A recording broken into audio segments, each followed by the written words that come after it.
이 시간 오늘 우리에게 주신 하나님의 말씀 함께 나누겠습니다. 함께 나눌 하나님의 말씀은 로마서 11장의 말씀인데요. 먼저 1절부터 5절까지만 우리 합독하겠습니다. 같이 읽겠습니다. 그러므로 내가 말하노니 하나님이 자기 백성을 버리셨느냐? 그럴 수 없느니라. 나도 이스라엘인이요 아브라함의 씨에서 난 자요 베냐민 지파라. 하나님이 그 미리 아신 자기 백성을 버리지 아니하셨나니 너희가 성경이 엘리야를 가리켜 말한 것을 알지 못하느냐? 그가 이스라엘을 하나님께 고발하되 주여 그들이 주의 선지자들을 죽였으며 주의 제단들을 헐어버리고 나만 남았는데 내 목숨도 찾나이다 하니 그에게 하신 대답이 무엇이냐? 내가 나를 위하여 바알에게 무릎을 꿇지 아니한 사람 7,000명을 남겨두었다 하셨으니 그런즉 이와 같이 지금도 은혜로 택하심을 따라 남은 자가 있느니라. 아멘. 오늘 우리에게 주실 말씀을 기억하면서 기대하면서 잠시 기도하겠습니다. 전능하신 아버지 하나님, 주님의 음성을 사모합니다. 주님 말씀하여 주시옵소서. 주님의 말씀이 우리 삶 가운데 뿌려져 30배, 60배, 100배의 결실을 맺을 수 있도록 인도하여 주시옵소서. 사람의 생각과 말은 가려 주시옵시고 오직 그리스도의 복음이 증거될 수 있도록 축복하여 주시옵소서. 예수님의 이름으로 기도드렸사옵나이다. 아멘. 우리는 지난 몇 주 동안 로마서를 통해서 말씀을 나누었고 이제 앞으로도 몇 주 더 로마서를 통해서 주시는 은혜를 나누려고 하는데요. 저는 오늘 주일 설교를 준비하면서 여러분들은 이 로마서의 저자인 바울에 대해서 어떻게 생각하는지 좀 궁금해졌습니다. 여러분들 우리가 책을 읽으면 저자의 배경, 또 성격, 삶의 방식 등을 알 수 있는데 마찬가지로 바울 서신서를 읽으면 우리들은 이제 바울에 대해서 많은 정보를 얻을 수가 있습니다. 그래서 오늘은 사도 바울에 대해서 몇 가지 특징을 정리하면서 말씀을 계속 나누고 싶습니다. 첫 번째 특징은 무엇이냐면요. 바울은 유대교의 금수저 출신이라고 할 수가 있습니다. 바울은 출신 성분부터 좀 남달랐습니다. 무엇보다도 빌립보서에 보면 바울은 자신을 히브리인 중에 히브리인이라고 자랑을 합니다. 이 말은 혈통적으로 이방인과는 전혀 섞이지 않은 아주 순수한 히브리인이라는 것을 말하는데요. 여러분들이 아시는 것처럼 이스라엘은 12지파가 있지 않았습니까? 하지만 북쪽에 있었던 10지파는 아시리아에게 멸망하고 그들의 혼혈 정책에 의하여 이제 세계로 뿔뿔이 흩어지게 되었습니다. 그래서 유다 지파하고 베냐민 지파만 남게 되었는데 바울은 이 베냐민 지파의 출신이었습니다. 그리고 바울 시대에는요, 유대인들이 이방인들과 결혼하는 사례가 많았기 때문에 순수한 히브리인의 혈통을 갖게 된 것, 그것이 자랑할 만한 일이 된 것입니다.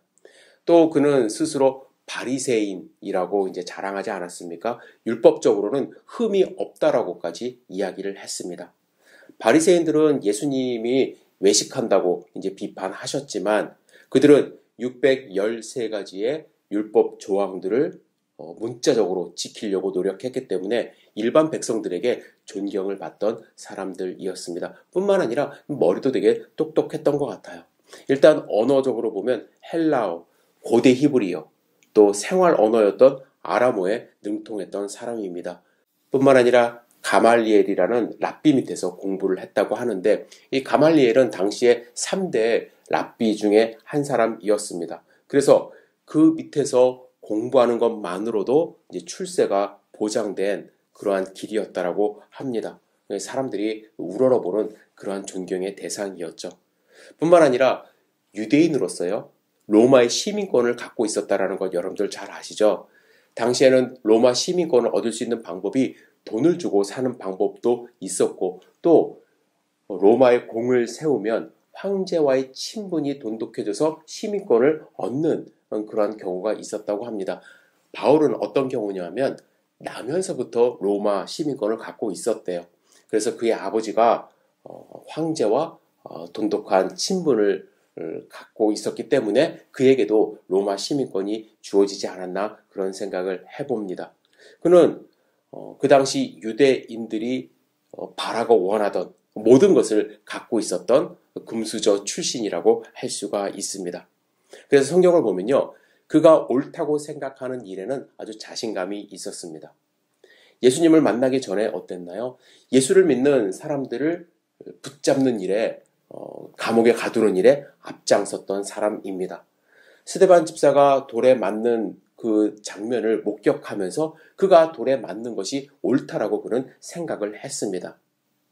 그렇게 자신 있는 삶을 살아서 그런지 성경을 읽다 보면요, 바울의 두 번째 모습을 발견할 수 있는데 타협을 잘 못해요. 타협을 안 하는 올곧은 성격을 발견할 수가 있습니다. 성경에서 여러 가지 예를 발견할 수 있는데 먼저 고린도전서에 보면은 고린도 교회를 향해서 이렇게 이야기를 합니다. 4장 21절이에요. 너희가 무엇을 원하느냐? 내가 매를 가지고 너희에게 나아가랴? 사랑과 온유한 마음으로 나아가랴. 그들에게 문제가 있었기 때문에 그가 화난 상태에서 글을 쓴 거예요. 그런데 뭐라고 얘기합니까? 다 큰 어른들에게 매를 가지고 가서 내가 때릴까? 이렇게 이야기를 하는 거예요. 성격이 되게 저 같으면 그런 말 표현 못할 것 같은데 사도 바울은 과감하게 이야기를 합니다. 또 사도행전에 보면 이런 일이 있었어요. 그가 1차 전도 여행을 누구랑 갔습니까? 바나바의 천거에 의하여 바나바의 조카 마가와 함께 3명이서 출발을 합니다. 그런데 선교지에 도착하자마자 마가가 도중에 돌아오게 돼요. 그 이유는 성경에 정확하게 나오지는 않습니다. 그런데 바울은 이 돌아간 마가가 마음에 들지 않았던 것 같아요. 이제 2차 전도 여행을 이제 준비하고 출발하면서 바나바는 다시 자신의 조카 마가를 데리고 가기를 원했습니다. 그런데 바울이 극구 반대를 한 거예요. 급기야 그래서 자신을 불러주고 자신을 세워준 바나바와 싸우고 헤어지게 됩니다. 그래서 2차 전도 여행은 실라와 함께 바나바와 완전히 다른 방향으로 출발을 하게 되죠. 바울의 성격을 생각을 하면서 꼭 이렇게까지 해야만 했나? 저 같았으면 그냥 못 이기는 척 마가와 같이 갔을 것 같거든요. 그래서 바울의 성격이 좀 센 것 같아요. 하지만 결과적으로 보면 마가의 입장에서는요, 바울과 헤어진 게 오히려 더 잘된 일이라고 할 수가 있습니다. 왜냐하면 마가는 베드로를 만나게 되거든요. 그래서 첫 복음서인 마가복음을 기록하는 그런 역사적인 일을 하게 됩니다. 여하튼 바울은 타협을 모르는 어쩌면 좀 올곧은 그런 성격의 소유자였던 것이 분명한 것 같습니다. 그리고 무엇보다도 성경을 읽어보면요, 바울은 목적지향적인 열정을 가지고 있었는데 자신의 목숨을 아끼지 않을 만큼 열정이 있었습니다. 특히 예수 그리스도의 복음이 이 땅 가운데 증거되는 일에 목숨을 건 것입니다. 그는 3차 전도 여행 도중에 예루살렘으로 돌아가기를 원했어요.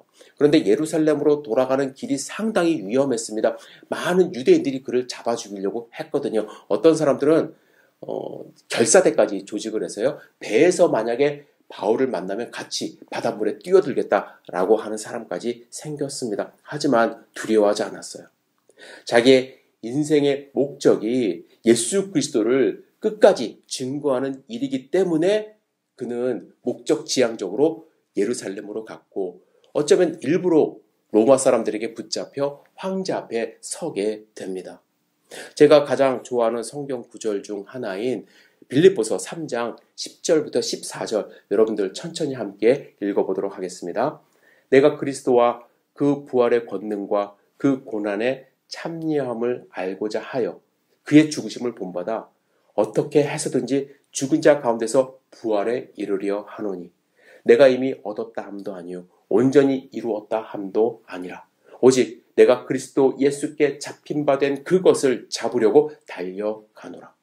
형제들아, 나는 아직 내가 잡은 줄로 여기지 아니하고 오직 한 일, 즉 뒤에 있는 것은 잊어버리고 앞에 있는 것을 잡으려고 표대를 향하여 그리스도 예수 안에서 하나님이 위에서 부르신 부름의 상을 위하여 달려가노라. 여러분, 바울의 열정이 보이시나요? 표대를 향하여 달려가는 그 바울의 모습이 상상되시나요? 그는 금수저로 태어났지만 그가 가지고 있었던 모든 과거, 그런 배설물로 여긴다고 했습니다.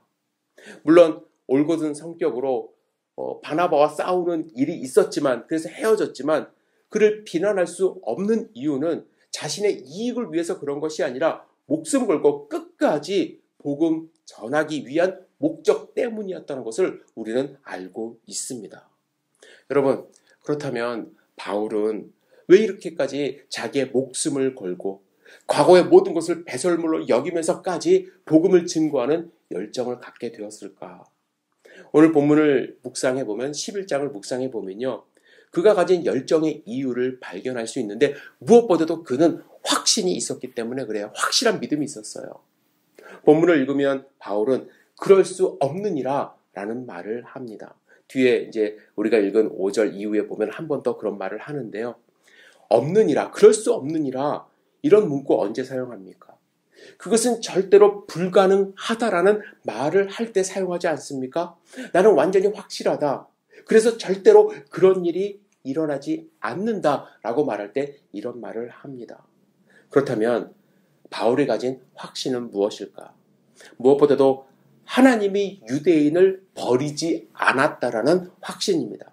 1절을 다시 한번 읽겠습니다. 그러므로 내가 말하노니 하나님이 자기 백성을 버리셨느냐? 그럴 수 없느니라. 나도 이스라엘인이요 아브라함의 씨에서 난 자요 베냐민 지파라. 여러분, 사도 바울이 왜 이런 말을 했냐면요. 10장에서 이스라엘은 인간의 의가 아닌 하나님의 의에 의하여 구원받는 것에 대해서 무지했다라고 그는 비난했어요. 10장 1, 2절입니다. 같이 읽을게요. 내가 증언하노니 그들이 하나님께 열심히 있으나 올바른 지식을 따른 것이 아니니라. 하나님의 의를 모르고 자기 의를 세우려고 힘써 하나님의 의에 복종하지 아니하였느니라. 이스라엘 백성은 무지했대요. 하나님의 의를 따르지 않고 복종하지 않았대요. 그래서 21절에 이렇게 결론 내립니다. 이스라엘에 대하여 이르되 순종하지 아니하고 거슬려 말하는 백성에게 내가 종일 내 손을 벌려노라 하였느니라. 그들이 어떤 백성이에요? 구약의 말씀을 인용해서 순종하지 않고 거슬려 말하는 백성이라고 이야기를 했습니다. 이렇게 말을 하다 보니까 사람들이 오해하는 거예요. 그러면 하나님이 자기 백성을 버리셨습니까? 라는 질문이 들어오는 것입니다. 이에 대하여 사도 바울은 그렇지 않다라고 강하게 말하는 거예요. 그리고 나서 자기를 예를 들어서 설명합니다. 자기 자신이 유대인이라는 사실을 강조한 거예요. 1절 중반부터 이렇게 말하죠. 나도 이스라엘이요 아브라함의 씨에서 난 자요 베냐민 지파라.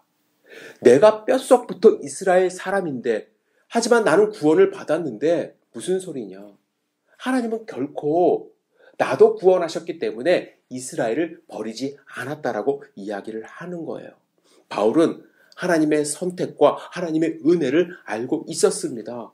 하나님은 이스라엘 백성을 선택하셨고 그들을 구원하시는 은혜의 하나님임을 확신했습니다. 그래서 동족이 자기를 죽이려 하지만 동족에게 복음 전하는 일을 멈출 수 없었던 거예요. 11절에 바울은 다시 이렇게 강조합니다. 그러므로 내가 말하노니 그들이 넘어지기까지 실족하였느냐? 그럴 수 없느니라. 그들이 넘어짐으로 구원이 이방인에게 이르러 이스라엘로 시기나게 함이니라. 사실 이 질문은 1절에서 했던 질문과 본질적으로 같기는 해요. 1절에서는 하나님이 그들을 포기하셨냐는 질문이고 이번에는 좀 주어를 바꿔서 이스라엘이 완전히 멸망했느냐라는 질문입니다. 이에 대해서 바울은 다시 한번 그럴 수 없다라고 답을 하는 거예요. 그리고 조금 더 구체적으로 유대인들이 어떻게 일어날 수 있는지 그 관계가 무엇인지 세 단계로 나누어 설명을 합니다. 첫 번째 단계는 무엇이냐면 이스라엘이 넘어졌지만 복음을 거부했지만 그로 인하여 이방인들에게 구원이 주어졌다라고 이야기를 합니다. 대다수의 유대인들은 기독교에 대해서 적대적이었습니다.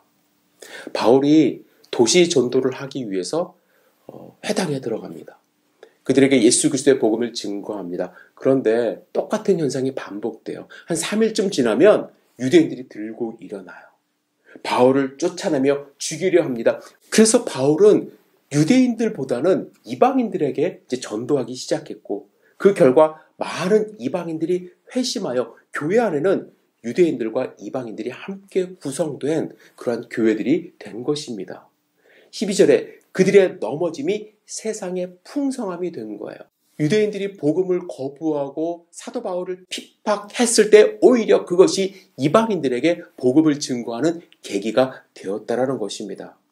하지만 여기서 끝난 것이 아니라 두 번째 단계로 넘어가는데요. 두 번째 단계에서는요, 이방인들의 구원이 이스라엘로 시기나게 만들었다고 이야기를 합니다. 11절 하반부에 다시 읽겠습니다. 그들이 넘어짐으로 구원이 이방인에게 이르러 이스라엘로 시기나게 함이니라. 14절에 보면 바울이 자기의 사역의 목표를 이렇게 이야기합니다. 이는 혹 내 권력을 아무쪼록 시기하게 하여 그들 중에서 얼마를 구원하려 함이니라.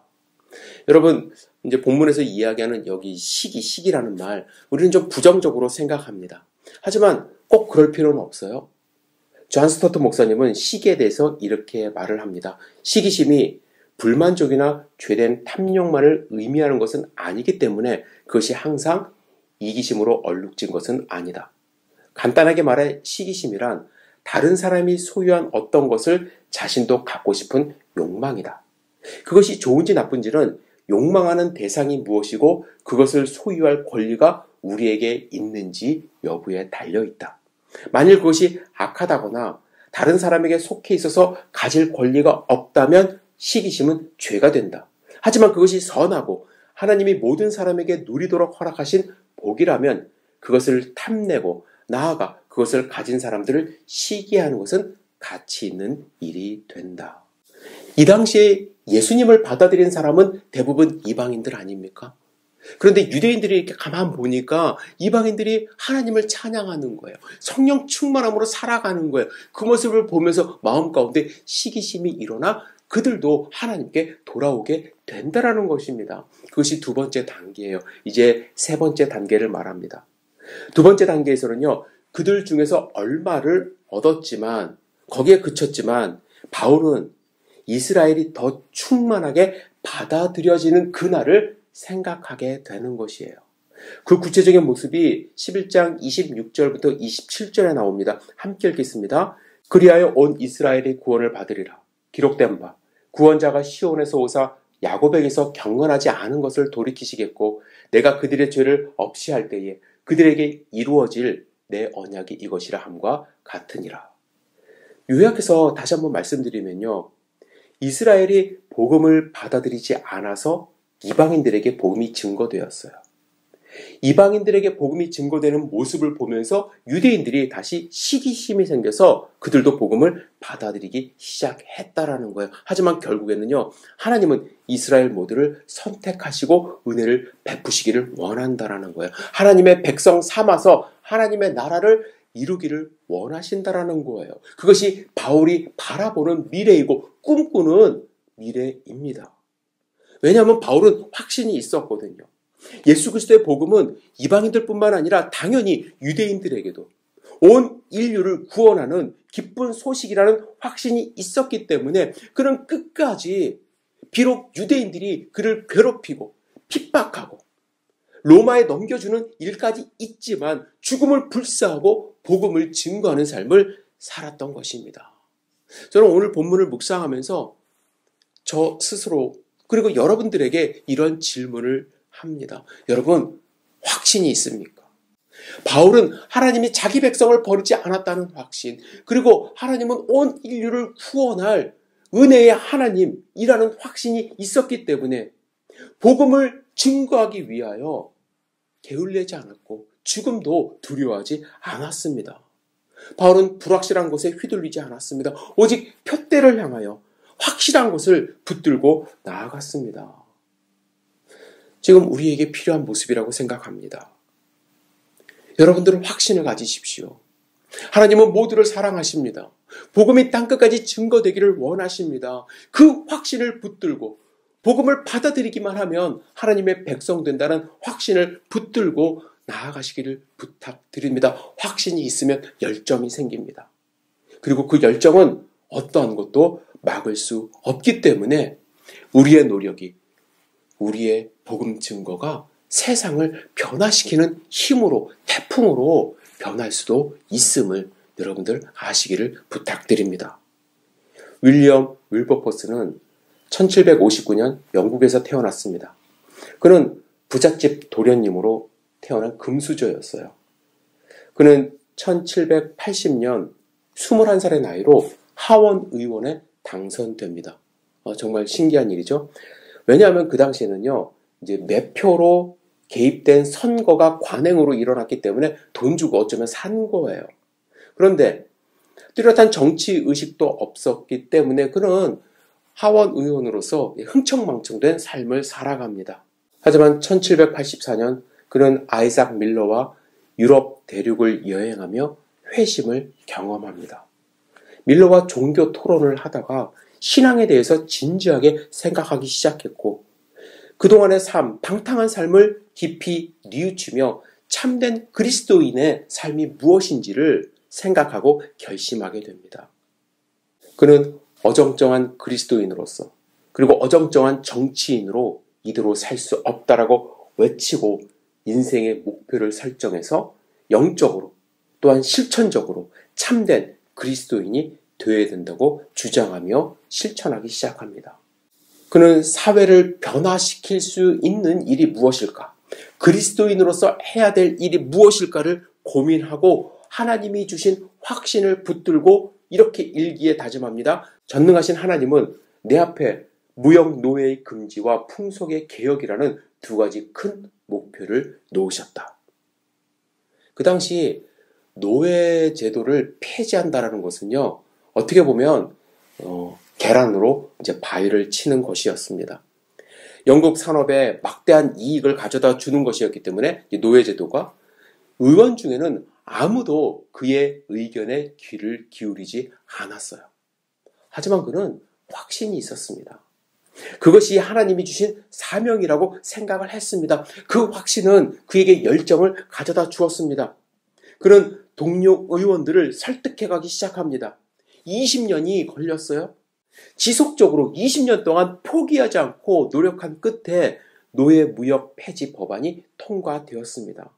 그리고 노예제도 자체를 폐지하기 위하여 노력하여 1833년 모든 노예를 1년 내에 해방한다는 소식을 그가 듣고서 사흘 뒤에 눈을 감게 됩니다. 그는 하나님이 주신 소명에 대한 확신이 있었고 그 확신을 가지고 열정으로 삶을 살았습니다. 그의 열정은 사회를 변화시키는 힘을 가지고 온 것입니다. 바울의 확신은 복음 증거의 열정으로 그의 열정은 세상에 복음을 증거하는 그래서 우리도 예수님을 믿게 되는 결과를 가져온 것입니다. 여러분 확신이 있으신가요? 하나님이 우리와 함께 하신다는 확신이 있으신가요? 나는 그리스도인이라는 확신이 있으신가요? 그 확신이 있다면 우리도 열정적인 삶을 살 수가 있습니다. 그리고 그러한 열정은 내가 사는 삶의 주변을 변화시킬 힘을 가져옵니다. 우리는 비록 미랄과 같아요. 너무나도 미약한 존재일 수 있습니다. 하지만 여러분들 하나님이 함께 하신다면 한 알의 미랄이 땅에 떨어져 수많은 열매를 맺게 되고 그 열매가 세상을 변화시킬 힘도 우리에게 줄 수 있다고 확신합니다. 무엇보다도 여러분 하나님에 대한 확신을 가지시고 열정적으로 이 삶을 살아가시기를 주님의 이름으로 축복합니다. 기도하겠습니다. 사랑과 은혜가 충만하신 아버지 하나님, 주님이 우리에게 주신 확신을 붙들고 나아갈 수 있도록 인도하여 주시옵소서. 예수 그리스도의 복음을 들고 나아갈 때 우리에게 열정을 허락하여 주시옵소서. 우리의 힘이 비록 약하다 할지라도 이 세상을 변화시킬 수 있는 복음의 능력을 믿고 나아갈 수 있도록 인도하여 주시고 나의 힘을 의지하지 않고 하나님을 의지하며 살아갈 수 있도록 주여 힘주시고 능력 허락하여 주시옵소서. 우리의 삶 가운데 예수 그리스도의 사랑이 증거될 수 있도록 인도하실 것을 믿습니다. 예수님의 이름으로 기도드렸사옵나이다. 아멘.